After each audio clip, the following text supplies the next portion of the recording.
जी, पशु पक्षी को मारना अपराध होता है कि पाप होता है? देखो, अपराध का तात्पर्य होता है कि जो आज्ञा की गई है उसका उल्लंघन करना, उसे अपराध कहते हैं। जैसे आज्ञा की गई कि गुरुजनों के सामने ऐसा बर्ताव करो, जैसे ऐसा बर्ताव करो, ऐसे शास्त्र आज्ञा की गई कि आप तीर्थों में ऐसे जाओ, धामों में ऐसे जाओ, मंत्र जाप ऐसे करो, ऐसे ऐसे जो विधान बताए गए उनके विपरीत हम जब करते तो अपराध होता है। लेकिन जब हम किसी की हिंसा करते हैं तो वो पाप होता है, वो पाप है। उसी को हम अगर शब्दों में कहते हैं अपराध कर रहा है तो उस मान लो पाप ही कर रहा है।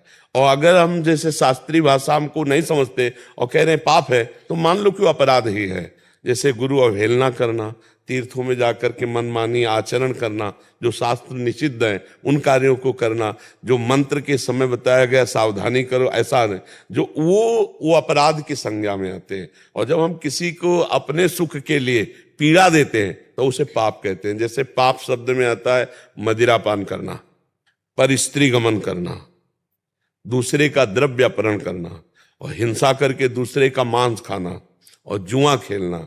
ये 5 महापाप कहे गए, पंच महापाप कहे गए।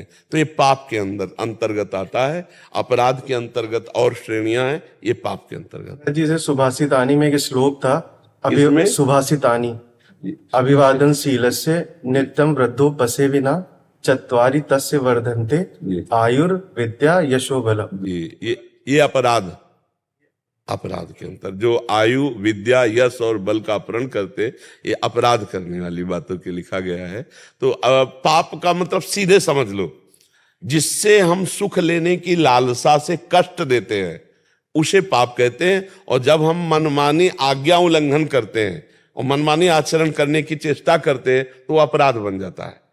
जो गुरुजनों की आज्ञा को उल्लंघन करना, शास्त्र की आज्ञा को उल्लंघन करना। अब जैसे पूजा का विधान है, यज्ञ का विधान है, दान का विधान है, तीर्थ यातन का विधान है, धर्म का विधान है। इसमें जो हम तो फिर जैसे अब हमारे यहाँ सेवा में अगर त्रुटि होती है, मनमानी करते हो, तो सेवा के 32 अपराध हैं। सेवा में 32 अपराध हैं। धामापराध है, वैष्णव अपराध है, नाम में 10 अपराध नामापराध है। ये सब अपराध के अंतर्गत आते हैं। जिनको आज्ञा की गई कि ऐसे चलो तो आप ऐसे ना चल के मनमानी किए तो अपराध। लेकिन जो सुख की लालसा से शराब पीना, परस्त्री गमन करना, काट करके जीवों को खाना, जुआ खेलना, छल हिंसा, चोरी करना, ये सब पाप के अंतर्गत आता है।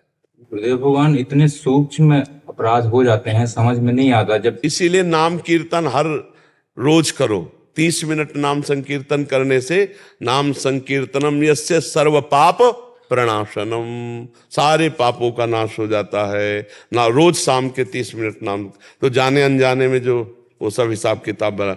लेकिन एक ध्यान रखना, अगर हम जानबूझ करके कि शाम के कीर्तन तो कर ही लेंगे, अभी हम पाप कर लेते हैं, वो नहीं नष्ट होगा, वो भोगना पड़ेगा।